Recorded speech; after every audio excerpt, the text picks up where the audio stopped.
All right, welcome to episode 12 of our read through of the book Elon Musk, Woke Messiah by Albion. We left off on this page. It starts off with a quote from Bertrand Russell. And it reads, "If there were a God, I think it very unlikely that he would have such an uneasy vanity as to be offended by those who doubt his existence." Interesting. Yeah, if there is a God and he is all-knowing, does it make sense for him to be kind of spiteful or vain in that respect? Something to think about. Then we got a blurb from Albion from 2059 that reads, "The problem with society is that one is born there. One matures, bound by social rules, indoctrinated in social ways. However, they never agreed to this. Instead, they were told. This pact was made by forefathers generations ago, far removed. Their only choice for true freedom is to leave society. But they cannot survive without society, weak and unprepared. They have been suckled and protected by numbers in society. This has made them incredibly soft, unable to survive alone. Thus, one does not necessarily even choose to be social, but to survive, they must." Hey, you hear about the social contract and people agreeing to live with each other and follow certain rules. But yeah, that makes sense. If you're born into a society, do you have other options other than leaving the society? And are you prepared to do that? And below that, there's a heading that says Transparency Party. And it reads, "In 2040, Albion was so exhausted by the deficiencies of the political system that created the Transparency Party, built on the tenets of political system that he created the Transparency Party, built on the tenets of open communication, direct democracy, and a government not manipulated by money and power. In the span of one election cycle, he groomed delegates from every voting district, many of whom were teachers, to run for office. By the second cycle, the Transparency Party held the majority of seats in Congress. This majority lasted until ... All right, more unknowns. 2040, Albion was so exhausted by the deficiency of the So is he a politician, maybe? I don't know. Well, let's keep that in the back of our mind. Maybe we'll get some clarification on that. Next page, it starts with a poem entitled "So Simple." And it reads, "You do not really need that much. Just a few essential things and such. Something to drink, something to eat, some warm socks to warm your feet. A place to sleep and a friend to share your life until the end." That's nice. Then we have an Albion blur from 2056 that reads, "How valuable is the ability to laugh, to bellow heartily. Humor is a perplexing addiction. We look for any occasion. To see the world through creative eyes, explore perspectives galore. To see the absurdities of the world, sharing with others. To laugh at idiocy we know will not ever change. Why does this feel so good, laughing at the universe? To laugh for the sake of laughing, no reason needed. A talent of the young, lost as we inevitably age. One has to learn to be serious, learn to focus. What an awful lesson to learn, surely created by man." And in bold it reads, "How valuable is the ability to laugh at the universe." Humor definitely seems like a pretty human thing. And then it does seem like, in general, we do seem to lose that more as we get older. And why is that? Something to think about. Then there's a heading that reads, "On Mars. The third objective students work toward is competency in the sciences.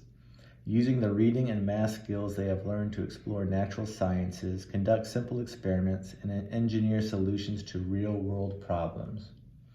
So this comes on the back of the first objective being reading and the second being math.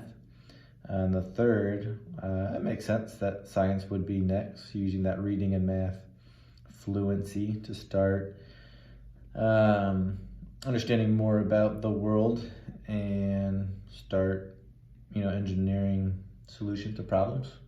On the next page, it reads, "He doesn't care if you know it. Elon's a poet." And then in parentheses, it says, "Hey, that rhymes." So Elon's a poet. Elon's a poet. Albion's a poet. Okay. The next Albion blurb from 2047 reads, "A great feat to have beliefs based on sound logic, to know exactly why you believe exactly what you do, to know exactly how much you know, to know exactly how much you do not know. But is it possible that our logic is chaotically founded? Is our logic fundamentally flawed in some way? Are we so ignorant that our idea of truth fails? Are we unable to ascertain undeniable knowledge? Surely we live in a reality skewed by ignorant perceptions. Perhaps we can only journey closer to truth without arriving." And then in bold it reads, "Is logic fundamentally flawed by ignorant perceptions?" Yeah, we do definitely hold logic in high esteem. I don't know what you would replace that with. I think it's kind of like the best thing we have to kind of figure out truth. But even so, it's not perfect. Below that, we have another Bertrand Russell quote that reads, "To teach how to live without certainty and yet without being paralyzed by hesitation is perhaps the chief thing that philosophy in our age can still do for those who study it." And that kind of goes along with his other thoughts that to know that you don't know everything, but don't let that keep you from like moving forward. Sounds wise. The next page, we have a poem entitled "Art Class." It reads, "I made myself a masterpiece just the other day. It's amazing what can be done with just paper mache. I'll be a famous artist and be known by everyone for all the creative things that I will have done. I look around and wonder if it will affect my fame that my piece and all my classmates look exactly the same." Yeah, that's probably a conversation in itself. What is art? What is talent when it comes to art and creativity? And do we teach creativity, or is our learning system, our logic system, more set up to, confine that? I don't know. Below that, we have an Albion blurb from 2036 that reads, "Time and change are fickle creatures of sought-after knowledge. They weave unquestioned truth, threaded in deception, sown in ignorance. Dumb buffoons of today scoff at geniuses past, intellectually inferior. Today's elite cannot compete with an evolved future race. All seems relative to those around. What is truth? All superior to the past, what constitutes as sound intellect? All inferior to what is to come as time ticks. Are we all fools? How much do we really know? Surely this is the case. Only few fools could evolve so quickly. However, I fear an evolved idiot is still an idiot." Okay, Albion. And in bold it reads, "Time and change are fickle creatures, threaded in deception, sown in ignorance."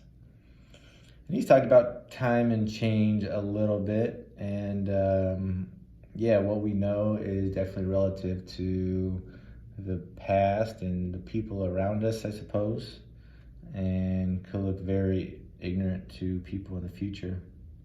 Just something to think about. Below that, we have a quote from Elon Musk that reads, "One of the really tough things is figuring out what questions to ask. once you figure out the question, then the answer is relatively easy. That's interesting, because I think we spend a lot of our time trying to answer the question when maybe more of that time should be spent figuring out the right questions or looking at the questions we're trying to answer and see if there's any way to improve on that or figure out what we're really trying to accomplish.